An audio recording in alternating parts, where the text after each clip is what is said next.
line up the anode and actually hold the whole thing together and have it be snug but not too snug.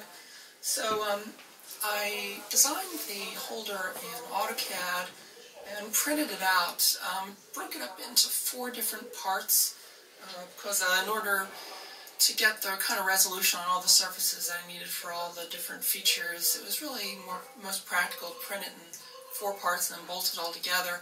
Because if you have any experience in 3D printing, you know that you really only have a reasonable guarantee of tolerances, the X and Y axis. The Z axis, it's not so accurate. And also, if you have a complex shape like this, printing it in any particular orientation on the printer bed, you'd have a lot of support material and everything, and all that gets in the way of the surfaces and trying to get good tolerances. So this really, this kind of construction really works best if you break it up into sections and print it in sections and kind of adhere it all together. In this case, I just bolted it. I tapped out, I printed the holes in the center block and I tapped it all out and then just used the number 6 screws and screwed them in. So worked out really well. The top piece, the anode cover, I added last because I designed it so that after I soldered the high voltage lead, that I had this shroud printed out of PLA that I just glued on with some gel cyanoacrylate glue. The reason being that you can get glues for acrylic that really weld PLA, but I wanted it to be possibly reversible. So with cyanoacrylate, it'll give a really good bond, but it is reversible. You could put a pair of pliers on there and snap it off if you really wanted to get at the anode again. So cyanoacrylate, the gel type has pretty good surface grip, so that's what I use for that. And the rest is,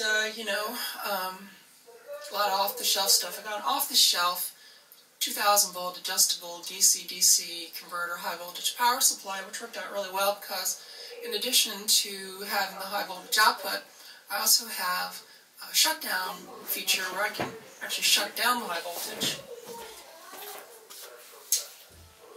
And everything else is still running. The filaments are still on.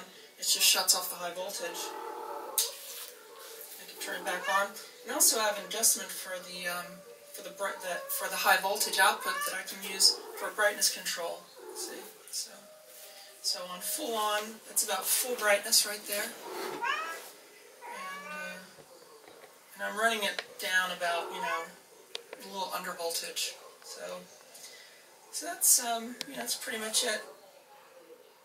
If you don't follow me on Twitter, I put a lot of the little teasers for this project on Twitter over the past couple of weeks for all the little components, putting it all together, and the final component actually is not even here yet. I ordered from a local plastic fabricator a heavy acrylic shroud that is going to go on top of here, and I've got some corner pieces and stuff that I already printed out, so when that shroud comes, I'm going to put the corner pieces and actually put the shroud on so I can actually put this whole setup on top of my television so I can watch the little numbers go round and round later. So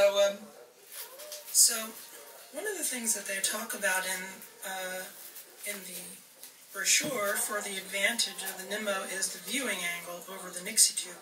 Because of the Nixie, you have all the different elements that are in the stack, and some of the ones in the back you really can't see from an oblique angle. So if you turn the tube sideways, you can see, it's got good side viewing.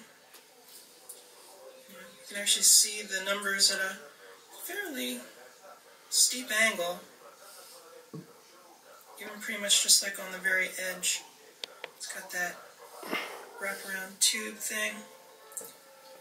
So yeah, it's pretty good on the angle, but one of the problems that I've seen since I've fired this thing up is the great deal of reflectance, because there are so many different elements in the tube, especially in the front, because there's, the thickness of the glass, and then there's a phosphor behind that, and so I did notice this reflectivity, or you can, if you're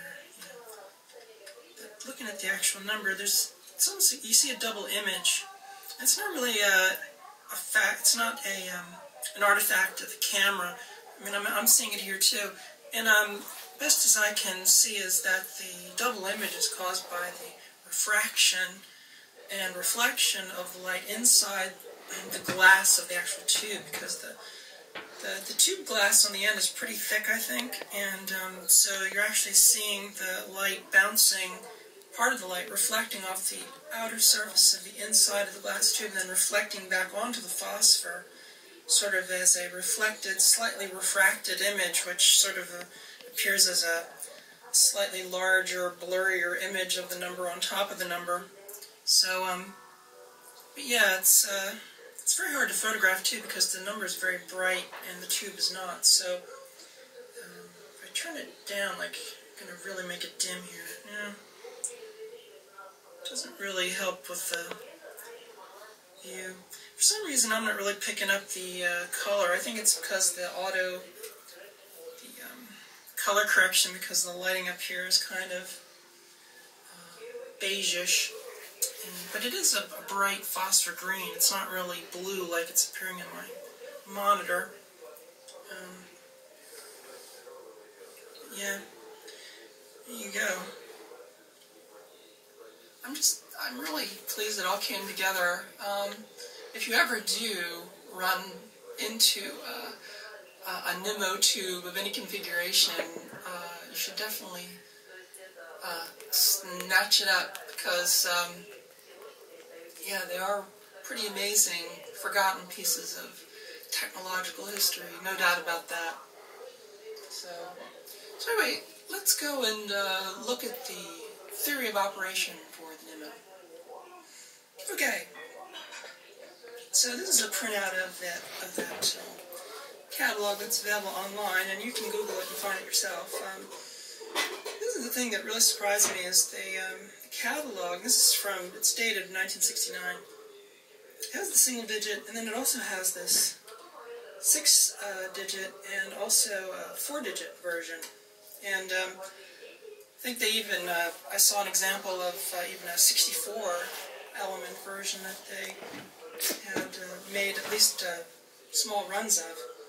But I've never seen these in operation. I've never seen, like, examples of these, so whether they actually made them, whether they were just prototyped and never really developed into actual products, I really don't know.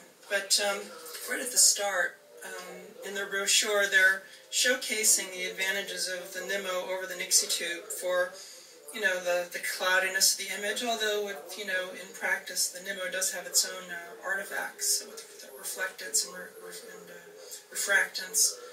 Is that refractance? Is that a word? It should be, because there is reflectance, so I guess there should be refractance. I'll have to look it up. Maybe it's not grammatically correct, but, you know. And here, the side viewing angle, which I just showed, that, you know, you can view it from a side angle, which is true, very true. And they also had some versions of the NIMO. This is the other advantage, I guess, to over Nixie tubes, was that because of the phosphor, they had versions